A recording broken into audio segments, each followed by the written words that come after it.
সারা বছর আমরা শয়তানের মাধ্যমে বিভিন্নভাবে ওয়াসওয়াসায় পতিত হয়ে বিভিন্ন ধরনের গুনায় লিপ্ত ছিলাম। আমাদের লাইফস্টাইল থেকে শুরু করে আমাদের জীবনযাত্রায় এত কিছু বিষয়গুলো অ্যাডেড ছিল বা এত বিষয়গুলোর সাথে আমরা জড়িত ছিলাম, যেগুলো কিনা প্রতিনিয়ত আমাদের গুনাহ করায় নিত এবং গুনার অংশীদার করায় নিত। তো রমাদান আসলে আমরা সচরাচর সবাই মোটামুটিভাবে একটু গা ঝাড়ে দিয়ে বসি যে what is happening with us.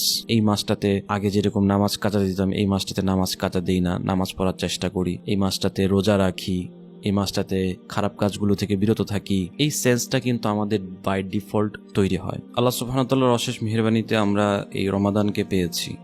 রমাদান মাস নিজেদেরকে পরিবর্তন করার মাস, রমাদান মাস আত্মশুদ্ধির মাস।